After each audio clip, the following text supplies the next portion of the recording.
Narito ang mga balita para sa Balita Pampanga. Ibang senior citizen nakatanggap ng tig 100,000 pesos mula sa Kapitolyo. Nanay Party List at Kapitolyo umaagapay sa mamahaling gamutan ng mga kabaleng may sakit sa puso. 831 pasyente na kinabang sa libreng dental at medical check-up mula sa Kapitolyo. Libreng operasyon para sa mga sanggol. Sagot ng pamahalang panlalawigan. Wagwa Mayor Ton Torres kinilala bilang natatanging punong bayan sa Pilipinas. Kauna-unahang authentic Japanese nail salon sa Pilipinas bukas na sa Clark. Lahat yan, tunghaya sa Balita Pampanga. Maya Payaldo, Pampanga. Magandang araw, Pilipinas. Ito ang Balita Pampanga. Naghahatid sa inyo ng mga napapanahong impormasyon at maiinit na balita.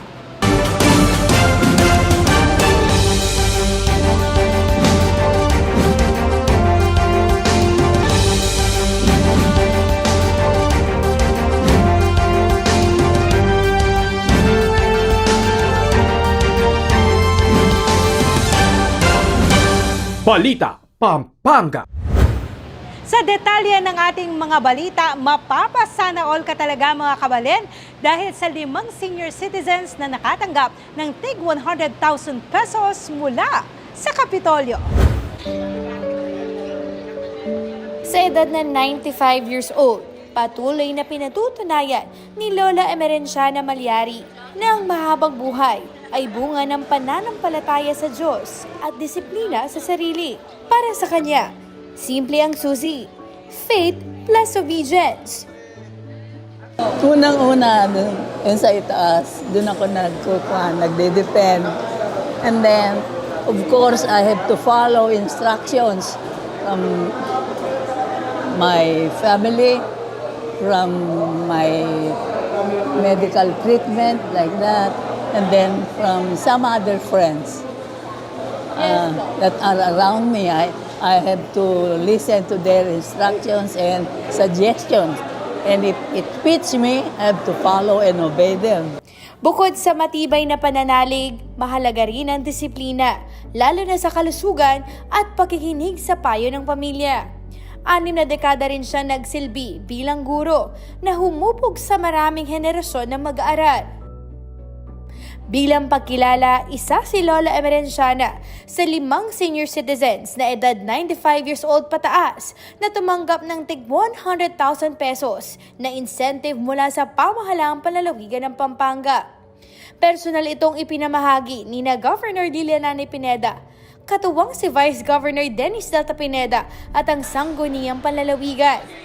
Bilang bahagi ng patuloy na programa ng lalawigan para alagaan at kilalanin ang mga nakakatanda. The Office of the Governor under the leadership of Nanay.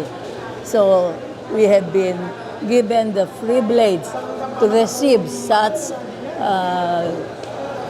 guarantee and warrant that will help us and guide us in buy medicine, for a longer life, and then for maintenance. So we have been very, very thankful. I myself and me, the number one to be very thankful to God and then to Nanay. Sa ilalim ng pamumuno ni Governor Pineda, pinalalakas ang mga programang nagbibigay ng ginhawa sa mga Kapampangan, lalo na sa mga senior citizen, sa pamamagitan ng tulong pinansyal at serbisyong direktang umaabot sa kanila. Para sa mga tulad ni Lolo Emerenciana, ang ganitong suporta ay hindi lamang insentibo, kundi patunay na may pamahalaang nagmamalasakit. Sa Pampanga, layo ng Kapitolyo na gawing mas magaan ang buhay ng bawat Kapampangan, lalo na ang mga naglaan ng kanilang panahon at lakas para sa komunidad. Para sa Balita Pampanga, Luis Rotao.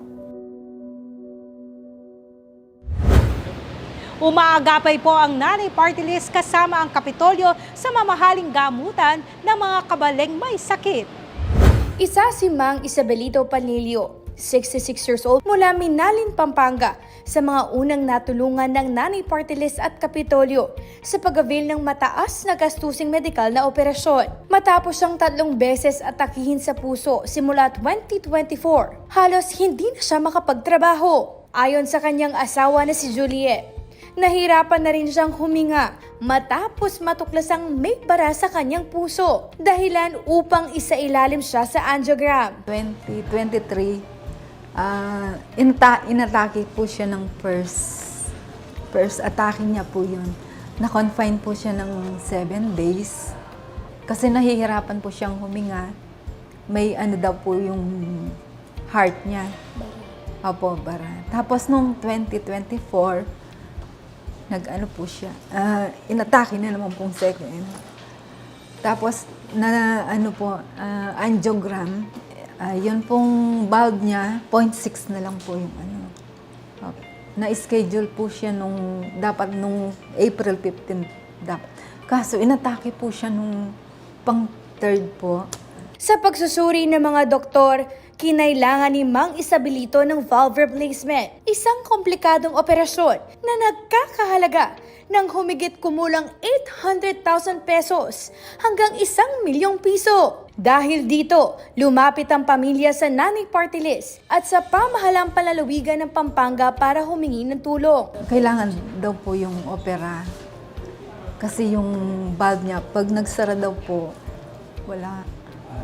Pero po, nag-worry po kasi baka mamatay yung mister ko.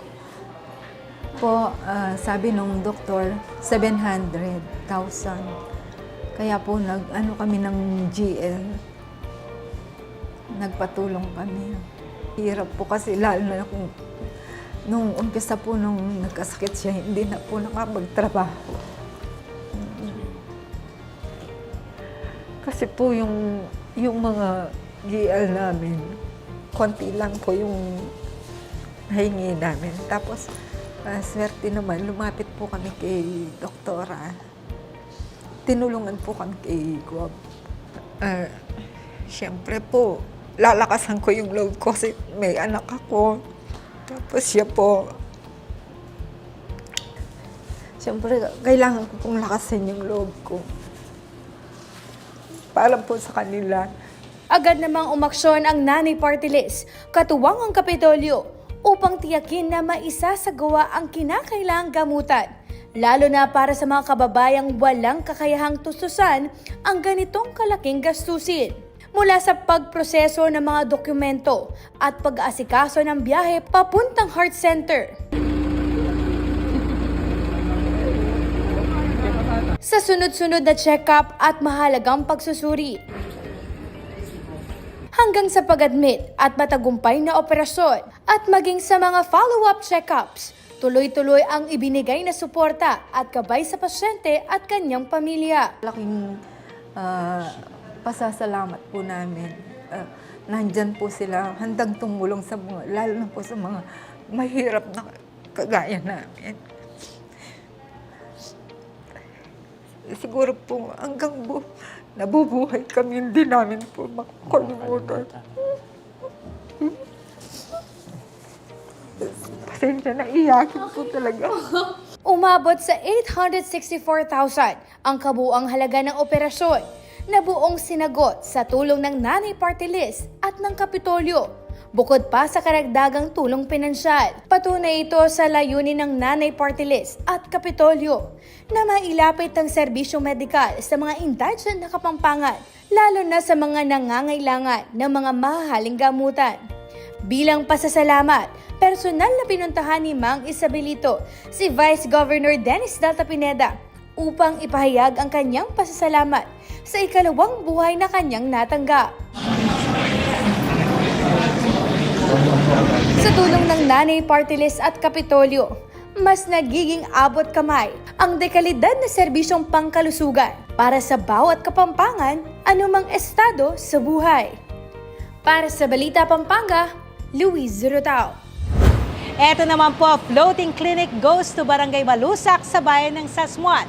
Higit 800 residente sa nasabing barangay ang nakatanggap ng libreng dental at medical check-up mula sa Kapitolyo.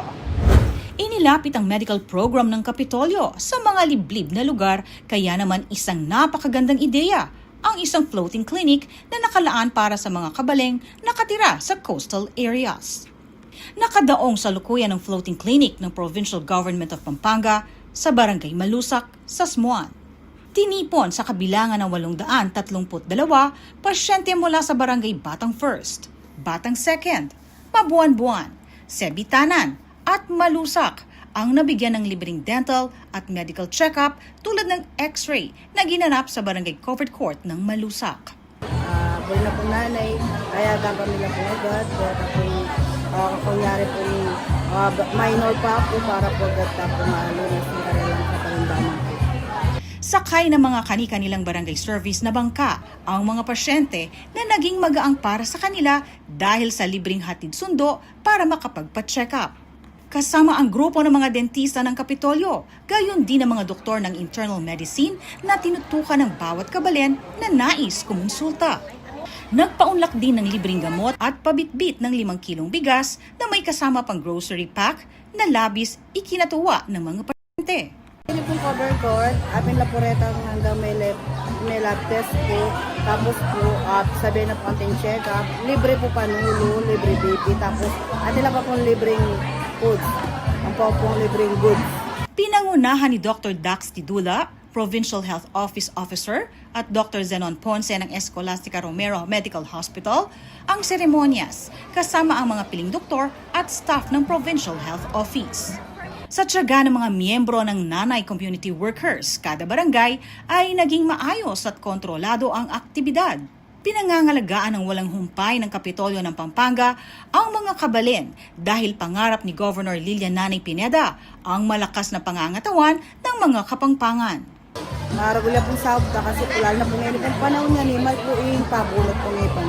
Kaya po hanggang pong masanting ang pagkakataon, bingay na po nanay ko katapos. Dagsa ang pasasalamat sa Kapitolyo ng mga pasyente mula sa 2 distrito at mayroong isang Gob Nanay Pineda ang probinsya at gayon din kay Vice Gob Dennis Pineda sa pagpapatupad ng medical program sa lalawigan.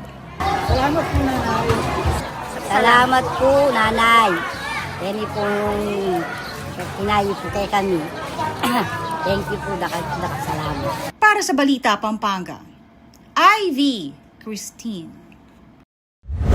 At tuloy-tuloy nga ang pagtulong ng Kapitolyo, sagot din nila ang operasyon ng mga sanggol. Barado ang puso ng isang taong gulang na anak ni Catherine Viray ng bayan ng San Simon. Dahil sa agarang pangangailangan ng operasyon, lumapit ang pamilya sa pamalang panalawigan ng Pampanga upang humingi ng tulong para sa pagpapagamot sa Philippine Heart Center. Sakit sa puso, butas, tsaka yung ugat niya. Pag mainit, iniingal siya. Tsaka pag umiyak po siya, umiitim siya.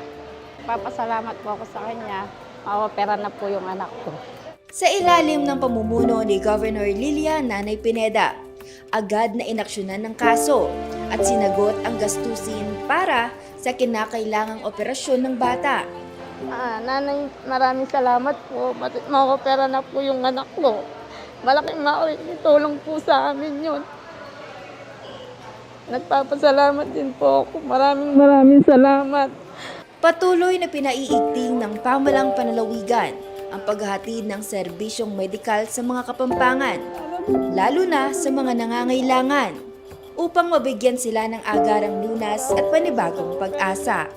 Para sa Balita Pampanga, Patricia Cabungcal. Mga kabalen, nakakabilib naman ang alkalde ng bayan ng Guagua na kinilala bilang isa sa mga pangunahing punong bayan sa Pilipinas.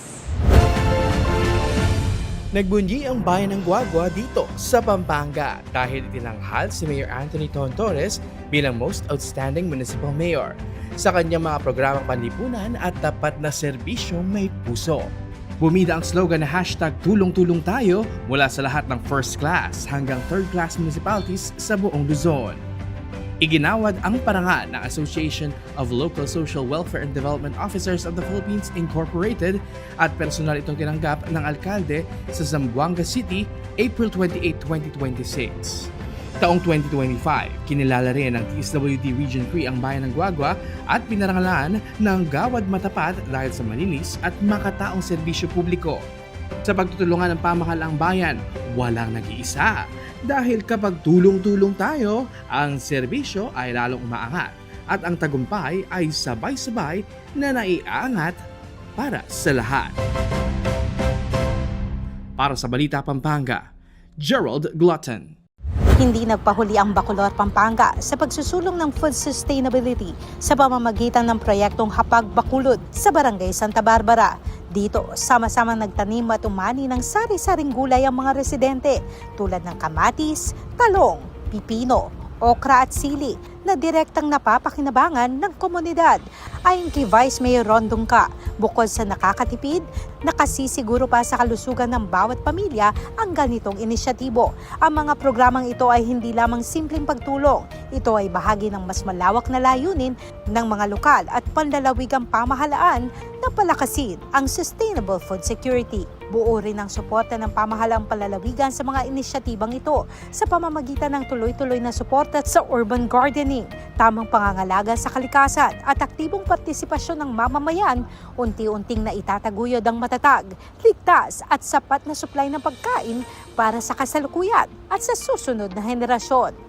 Samantala, sa gitna ng patuloy na pagtaas ng presyo ng krudo at iba pang pangunahing bilihin, patunay ang pagkakaisa ng komunidad at suporta ng pamahalaan na may konkretong solusyon sa hamon ng panahon. Sa Angeles City, pinangunahan ng mga opisyal ng Barangay Pulong-Bulo ang pamamahagi ng libreng gulay bilang agarang tugon sa pangangailangan ng mga residente. Ayon sa barangay, nasa 240 na pamilya ang unang nabiyayaan at inaasahang aabot sa 1,000 benepisyaryo ang susunod na mga rollout. Mula sa pondo ng barangay, layunin ng programang ito na maibsan ang gastusin sa araw-araw at matiyak na may sapat na pagkain ang bawat tahanan. At bukas na nga sa Clark, mga kabalen, ang kauna-unahang authentic Japanese nail salon sa Pilipinas. Ladies and gentlemen, please give a round of applause for the launch of Japanese Beauty and Wellness Salon. Isang bagong antas ng beauty services ang pinasinayaan sa Clark Global City dito sa Pampanga. Matapos buksan ng Delange Japanese Beauty and Wellness, ang kauna-unahang 100% authentic Japanese nail salon sa Pilipinas. Mula sa Nagoya at Tokyo, dala ng Delange ang disiplina at husay ng Japanese nail artistry. Nangunguna dito si Mina Koyama, na kilala bilang Flower Sensei. Dumalo sa grand opening ang mga kinatawan ng pamahalaan at business sector, kabilang sina CDC President at CEO Attorney Agnes VST de Benadera at iba pang opisyal. We spent 6 to 8 months training our local team to instill Japanese discipline before our soft opening. And it's going to take even more hard work to maintain that level of meticulous mastery and repetition. Ipinakalala rin ng salon ang mas ligtas na paraan ng nail care, kaya secured at satisfied ang mga clients. Kakaiba kasi talaga si Japan dahil talagang known sila na maging meticulous when it comes to nail care. Kaya maganda na meron na tayo dito sa Pilipinas, lalo na dito sa atin sa Clark. Binigyang diin naman ng Clark Development Corporation na higit pa sa negosyo, ito ay isang misyon na dapat suportahan ng mga Pilipino. Because we want to be able to support you and the goodness of your heart. And then you also bring a son for bringing to be here and opening the first ever Delange in the Philippines. Matatagpuan ang Delange sa 1 West Aero Park sa Clark Global City. Bukas mula Martes hanggang Linggo, alas 12 ng tanghali hanggang alas 10 ng gabi. Finally, Delange is already here. I would like to invite all of our Kabelens to visit and to try it po. Para sa Balita Pampanga, Gerald Glutton. Manatiling nakaantabay sa Facebook page ng Pampanga PIO para sa iba pang balita at impormasyon dito sa Pampanga. napapanahong impormasyon, balansing mga balita, tunay na mga pangyayari inyong natunghayan dito sa Balita Pampanga. Ako po, si Grace Siruta, Pampanga, Kaluguran ka.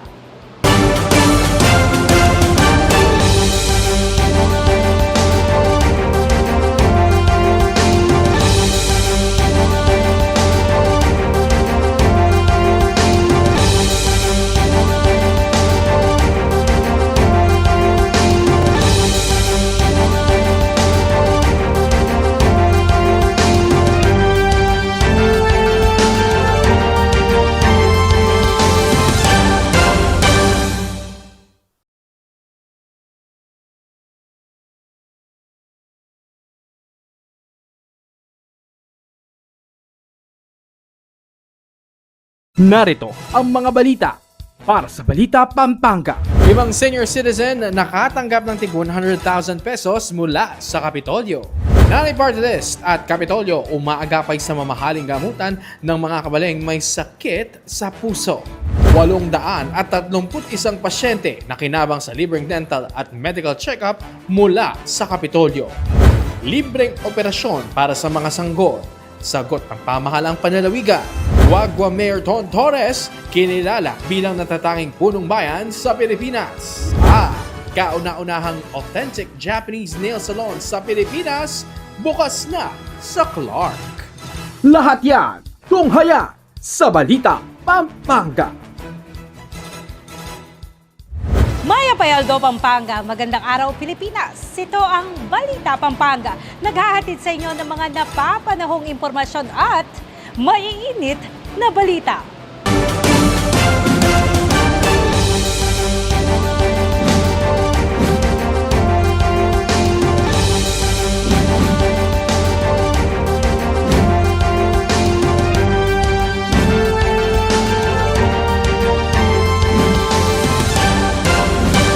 Balita Pampanga.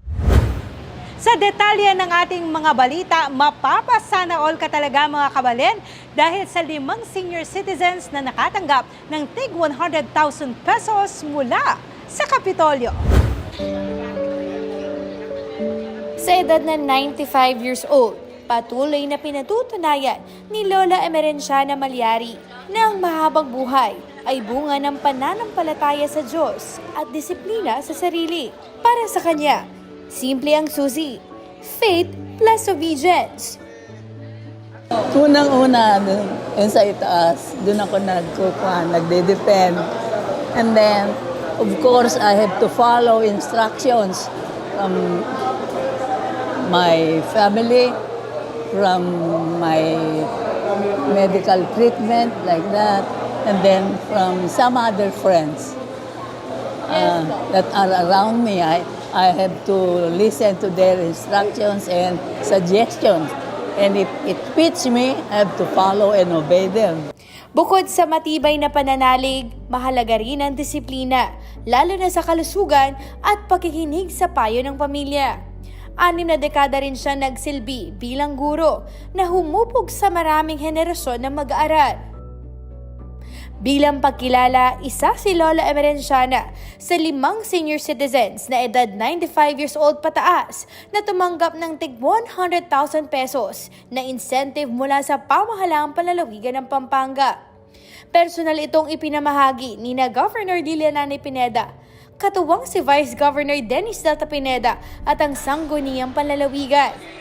Bilang bahagi ng patuloy na programa ng lalawigan para alagaan at kilalanin ang mga nakakatanda. The Office of the Governor under the leadership of Nanay. So we have been given the privilege to receive such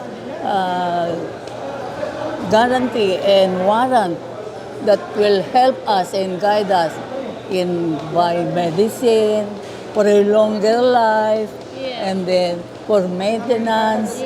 So we have been very, very thankful. I myself and me, the number one to be very thankful to God and then to Nanay. Sa ilalim ng pamumuno ni Governor Pineda, pinalalakas ang mga programang nagbibigay ng ginhawa sa mga Kapampangan. lalo na sa mga senior citizen, sa pamamagitan ng tulong pinansyal at serbisyong direktang umaabot sa kanila. Para sa mga tulad ni Lolo Emerenciana, ang ganitong suporta ay hindi lamang insentibo, kundi patunay na may pamahalaang nagmamalasakit. Sa Pampanga, layo ng Kapitolyo na gawing mas magaan ang buhay ng bawat Kapampangan, lalo na ang mga naglaan ng kanilang panahon at lakas para sa komunidad. Para sa Balita Pampanga, Luis Rotao. Umaagapay po ang Nanay Party List kasama ang Kapitolyo sa mamahaling gamutan ng mga kabaleng may sakit.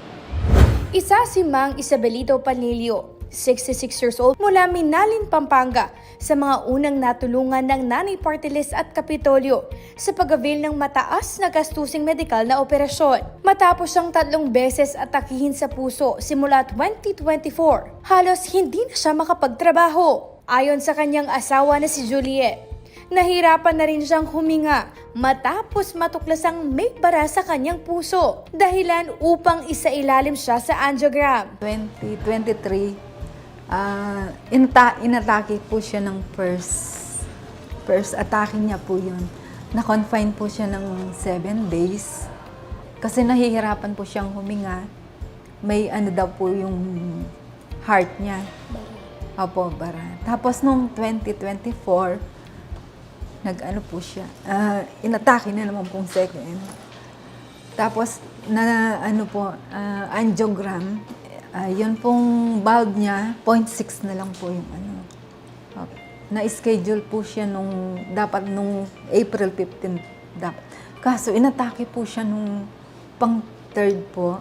Sa pagsusuri ng mga doktor, kinailangan ni Mang Isabelito ng valve replacement, isang komplikadong operasyon na nagkakahalaga ng humigit kumulang 800,000 pesos hanggang 1 milyong piso. Dahil dito, lumapit ang pamilya sa Nanay Party List at sa pamahalang palalawigan ng Pampanga para humingi ng tulong. Kailangan daw po yung opera kasi yung valve niya, pag nagsara daw po, wala. Pre po, nag-worry po nung kasi baka mamatay yung mister ko. Po, sabi nung doktor, 700,000. Kaya po nag-ano kami ng GL. Nagpatulong kami. Hirap po kasi lalo na kung nung umpisa po nung nagkasakit siya, hindi na po nakapagtrabaho. Kasi po yung mga GL namin, konti lang po yung nahingi namin. Tapos, swerte naman, lumapit po kami kay doktora. Tinulungan po kami kay Guab.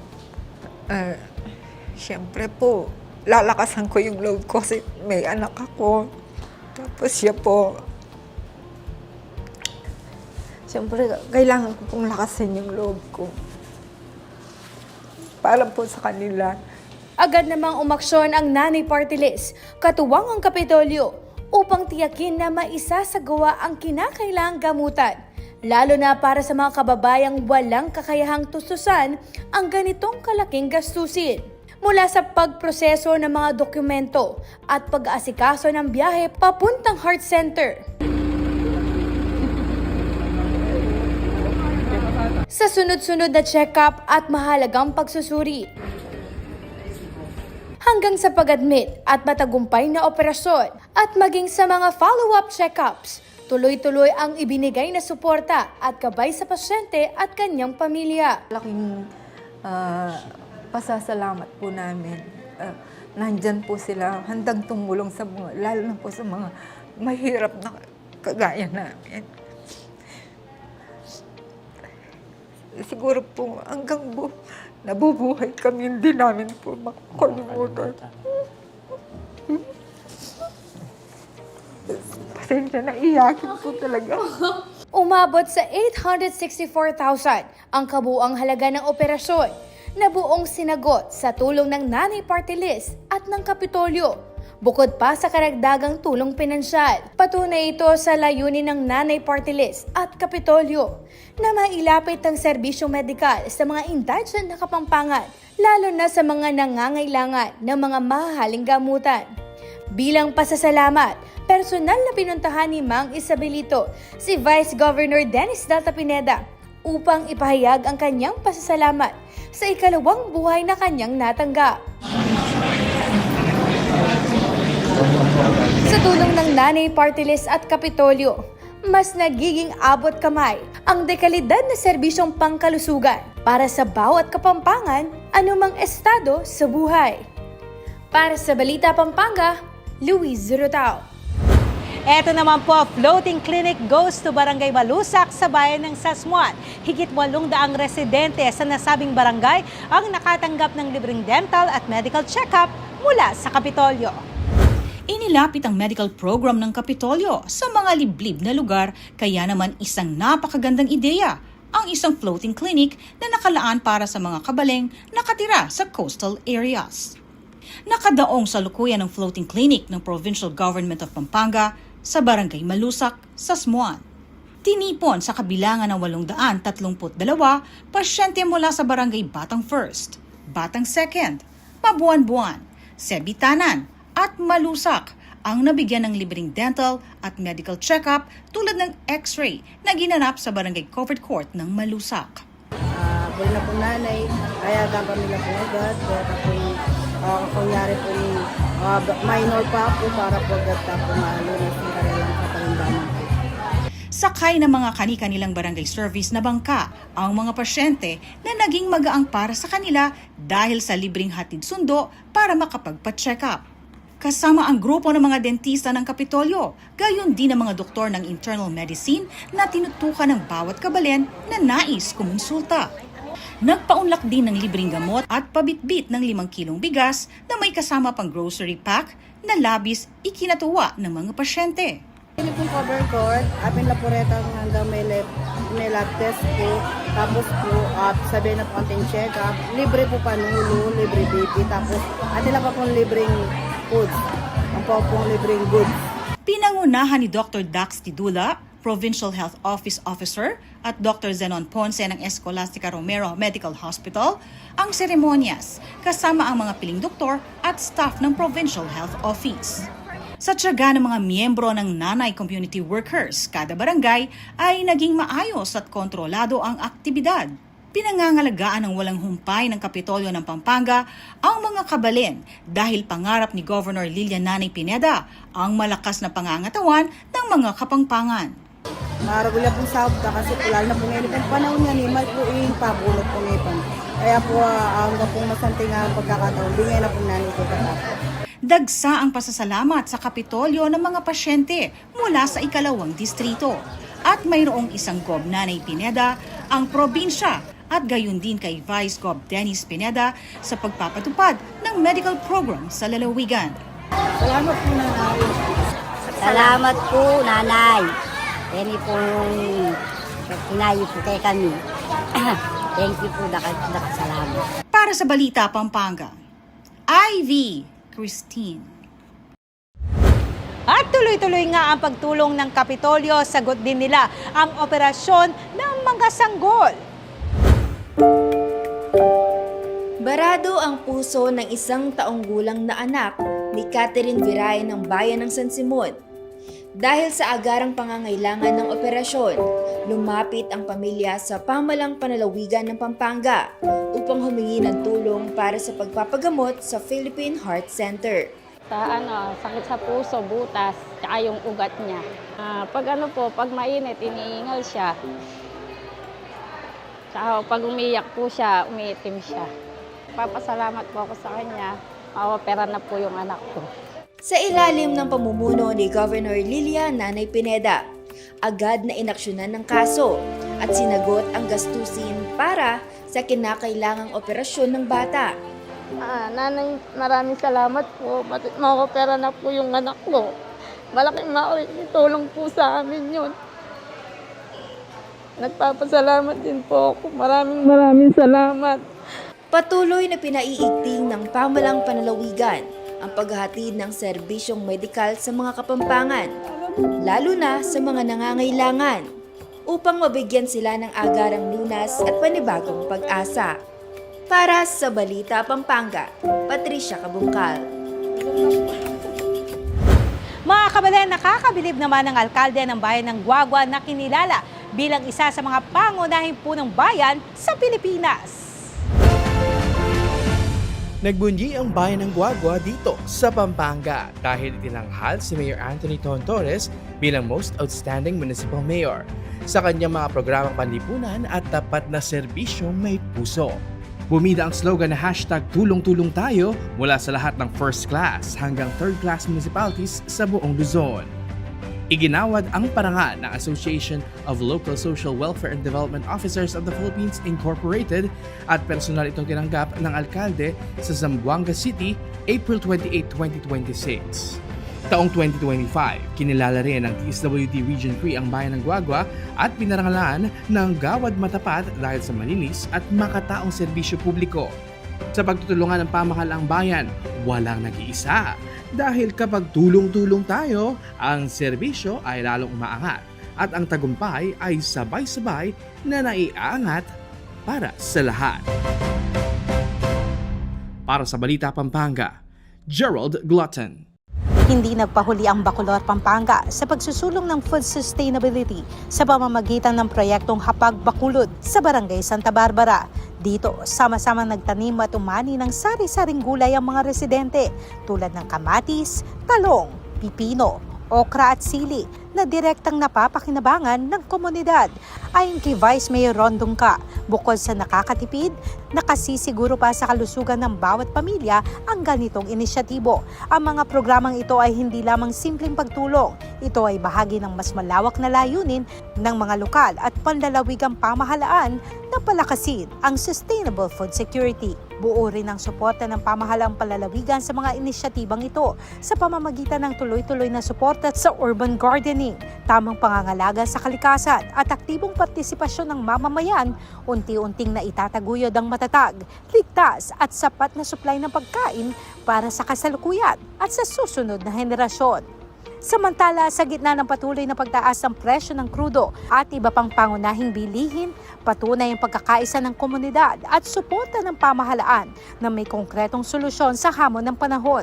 Sa Angeles City, pinangunahan ng mga opisyal ng Barangay Pulong Bulo ang pamamahagi ng libreng gulay bilang agarang tugon sa pangangailangan ng mga residente. Ayon sa barangay, nasa 240 na pamilya ang unang nabiyayaan at inaasahang aabot sa 1,000 benepisyaryo ang susunod na mga rollout. Mula sa pondo ng barangay, layunin ng programang ito na maibsan ang gastusin sa araw-araw at matiyak na may sapat na pagkain ang bawat tahanan. At bukas na nga sa Clark, mga kabalen, ang kauna-unahang authentic Japanese nail salon sa Pilipinas. Ladies and gentlemen, please give a round of applause for the launch of Japanese Beauty and Wellness Salon. Isang bagong antas ng beauty services ang pinasinayaan sa Clark Global City dito sa Pampanga. Matapos buksan ng Delange Japanese Beauty and Wellness, ang kauna-unahang 100% authentic Japanese nail salon sa Pilipinas. Mula sa Nagoya at Tokyo, dala ng Delange ang disiplina at husay ng Japanese nail artistry. Nangunguna dito si Mina Koyama, na kilala bilang Flower Sensei. Dumalo sa grand opening ang mga kinatawan ng pamahalaan at business sector, kabilang sina CDC President at CEO Attorney Agnes VST de Benadera at iba pang opisyal. We spent 6 to 8 months training our local team to instill Japanese discipline before our soft opening. And it's going to take even more hard work to maintain that level of meticulous mastery and repetition. Ipinakalala rin ng salon ang mas ligtas na paraan ng nail care, kaya secured at satisfied ang mga clients. Kakaiba kasi talaga si Japan. Dahil talagang known sila na maging meticulous when it comes to nail care. Kaya maganda na meron na tayo dito sa Pilipinas, lalo na dito sa atin sa Clark. Binigyang diin naman ng Clark Development Corporation na higit pa sa negosyo, ito ay isang misyon na dapat suportahan ng mga Pilipino. because we want to be able to support you and the goodness of your heart. And then we also binasan for willing to be here and opening the first ever lunch in the Philippines.